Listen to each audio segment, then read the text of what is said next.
you made an investigation dun sa Loud Quarry, tama po ba?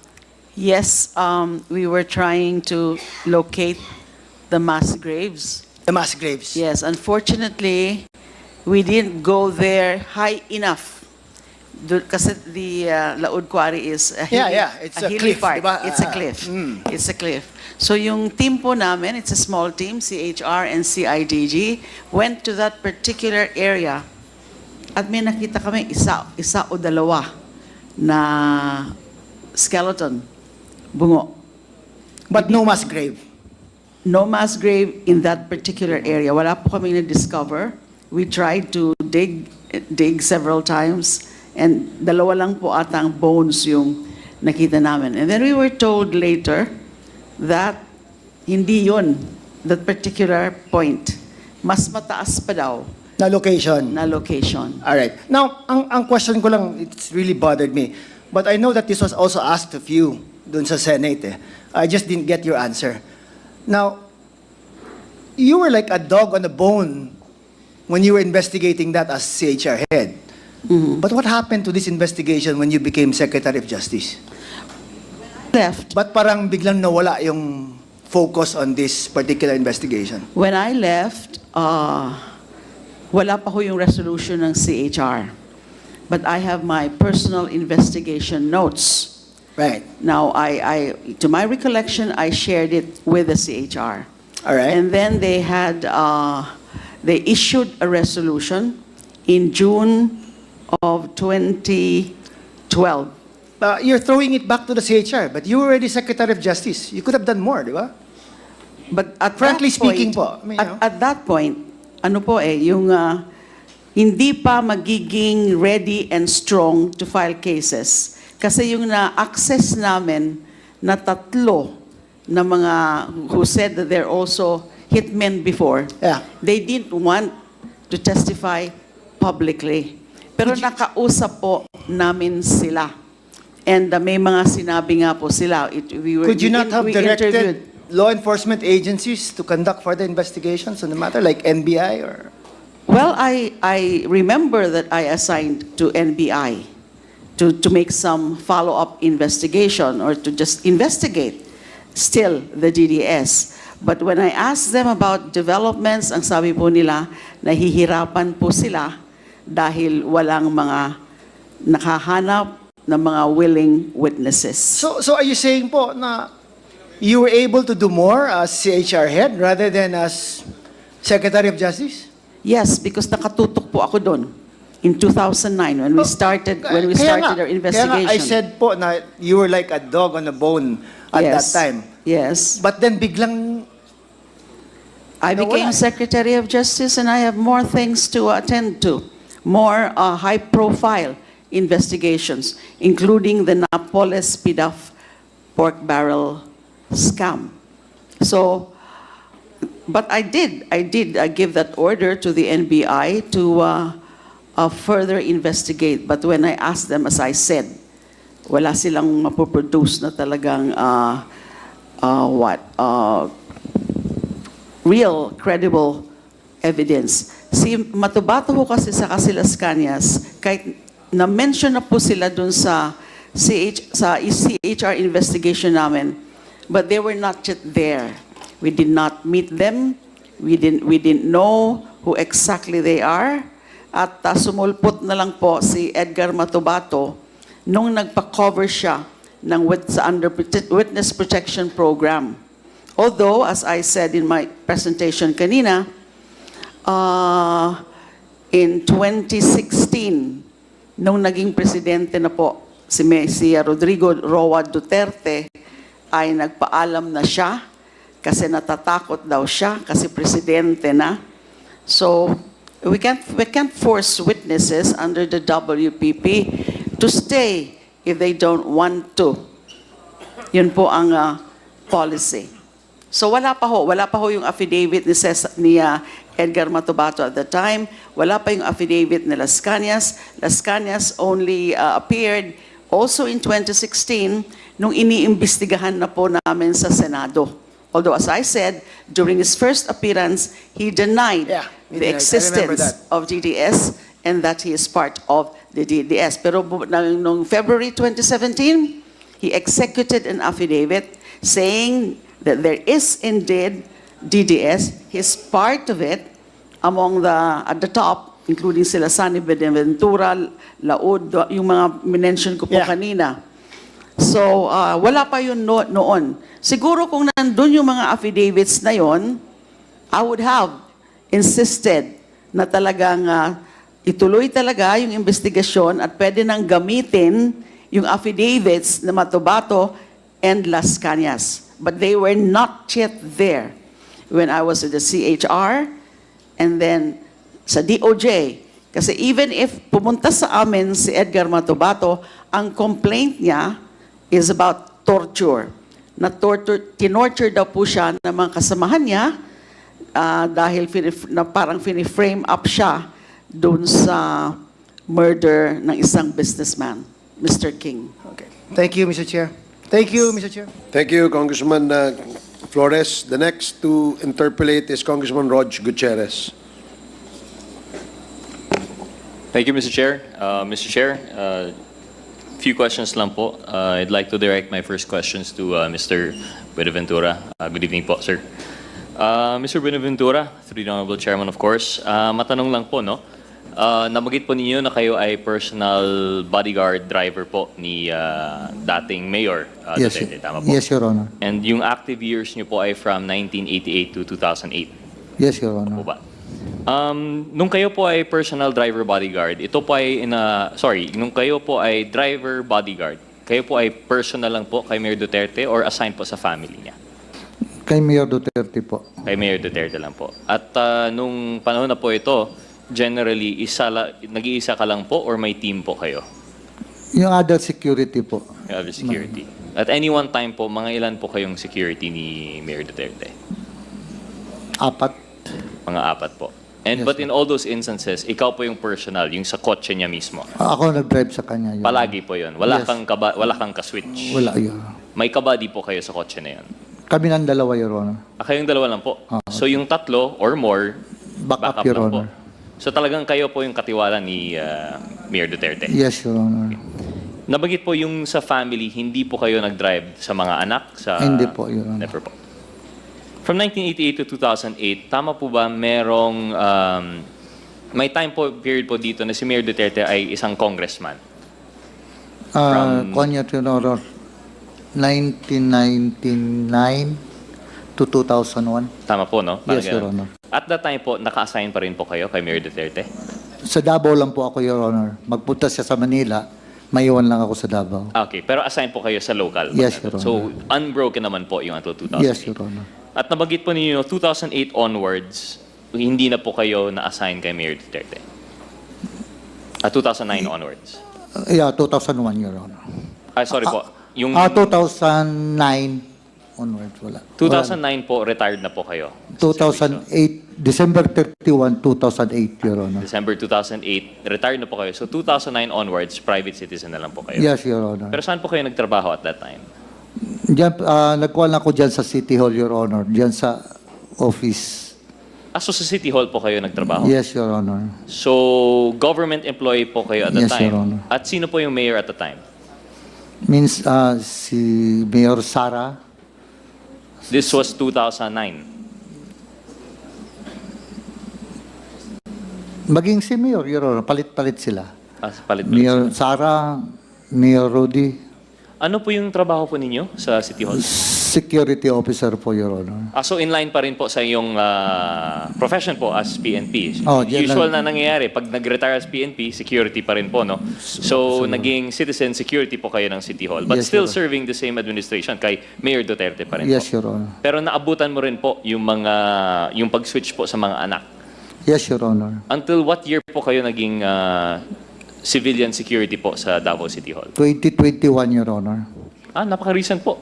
Yes, Your Honor. Sorry, hindi po familiar po, no? When you retired noong 2008, ano po yung edad po nyo at the time?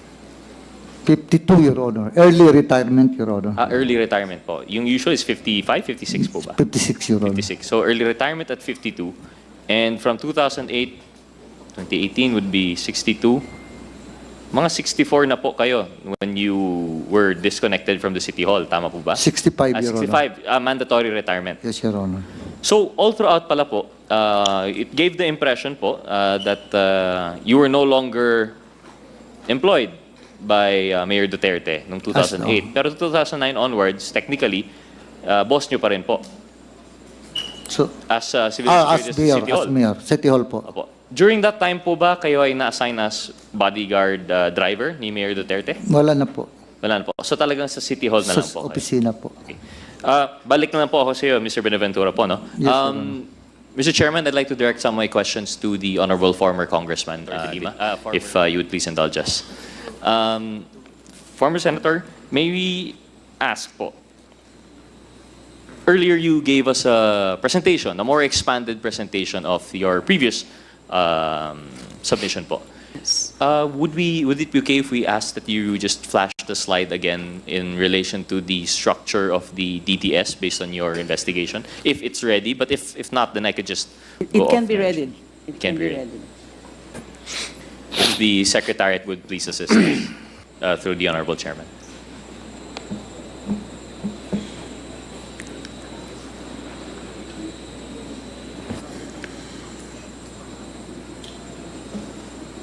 Mr. Chair, while that is being prepared, perhaps I just have some preliminary questions keeping up with it. And we've gotten the background when we understand, of course, that during your stint as the CHA chairperson, that you had an investigation into this. It was cut short when you were appointed as DOJ secretary, but the resolution did come afterwards. May we ask, during this time, the presentation that you presented earlier regarding the structure of the Davao Death Squad, this was based on the CHR investigation or with further pieces from DOJ? You're asking about the diagram Yes, of the diagram with the organizational structure, yes. structure of the DDS. These are from Arturo Lascañas' affidavit also. These were attached. That's These were kind of- attached to the ICC affidavit. And this was presented at the time of the investigation of the CHR? No, Not yet. just very raw information about the existence of the DDS, but not actually the structure, the organizational structure. Because if you notice from those attachments, yung 3 periods nga po ang kinover from 1989 to 1998, 1998 to 2001, and 2001 to 2016. So mas detalyado po ito, more names coming out, but this is based on Lascañas' affidavit. These were attached. Siya po ang nag-prepare nitong mga attachments na to. First in handwriting, then it was converted into something printed or typed. Thank you. Former Senator, the Lascañas affidavit came out in what year? 2020. He attested to that he signed it in October 8, 2020. 2020. And then almost a month later, nandun na po siya sa ICC, he was granted limited immunity. On the Right. basis, because he submitted this on the same day that he signed it. That was October 8, 2022. Thank you. Former Senator, when the Lascañas affidavit was completed, you mentioned that prior to that, you had raw data that would already confirm some of the facts that Mr. Lascañas laid out in his affidavit. Yes, some. From the 3 witnesses, the 3 who claimed to be members also of the DDS, but they didn't want to appear. Just some limited information about the DDS. All these 3 confirmed that there is a DDS. So, and then they narrated some of their experiences. But then again, as I said, ayaw po nilang lumantad at that time.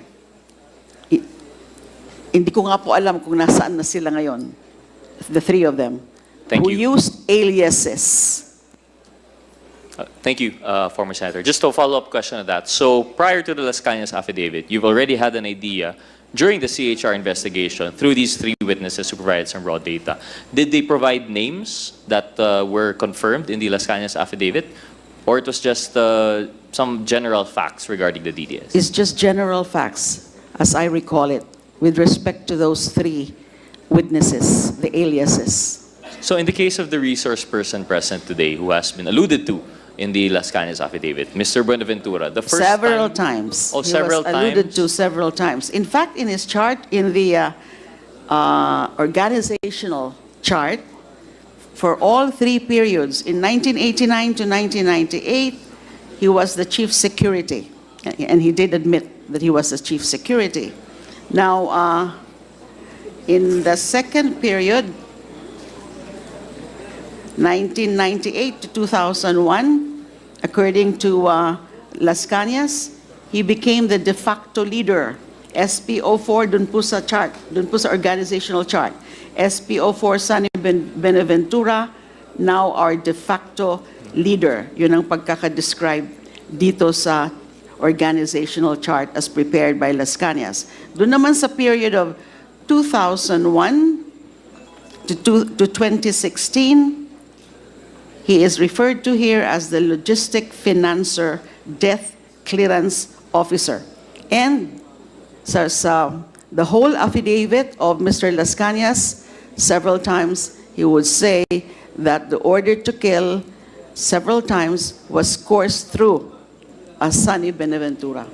Thank you. Of note is that the third art chart that they presented is for the period of 2001 to 2016. So this is the transitory period from which 2001 to 2008, still in service si Mr. Buenaventura, 16 as civil security. 2001 to 2016. Yes. Yung sa umpisa po yun, yung pagiging chief security ni Mayor RRD, Rodrigo Roa Duterte, in 1989 to 1998. So it spans throughout his whole career. Former Senator, just one more question. Regarding the three witnesses, did they at Yes. any time identify Mr. Buenaventura? The three witnesses from the CHR investigation. I don't remember, So Your it's Honor. mostly the Las Cañas affidavit. Las Cañas and Matubato. Oh, and But I Matubato. can check my personal investigation notes. And maybe next time, if it's there, I will inform the honorable body. Thank you, former Senator. That would be much appreciated. I will have some further questions later on, but I'd like to go back to Mr. Buenaventura.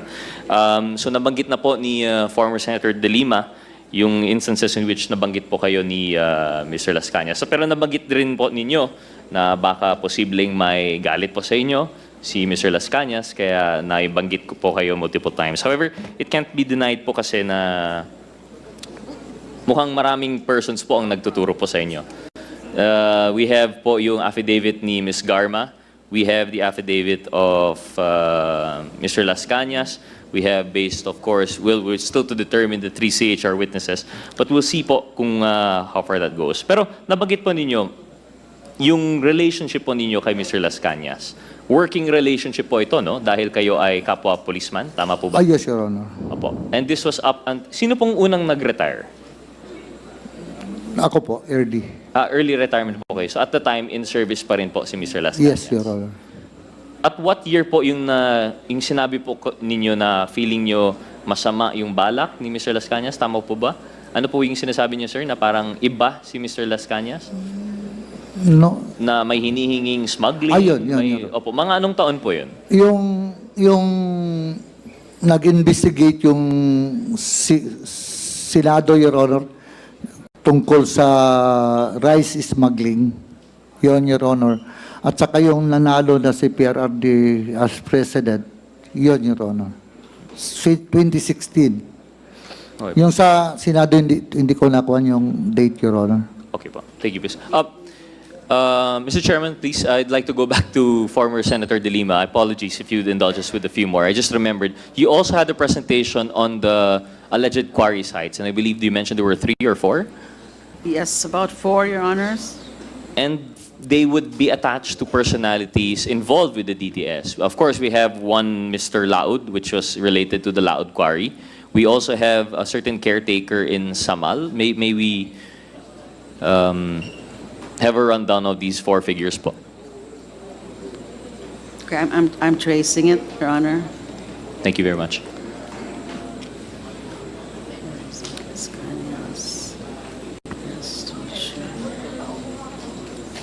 DGS.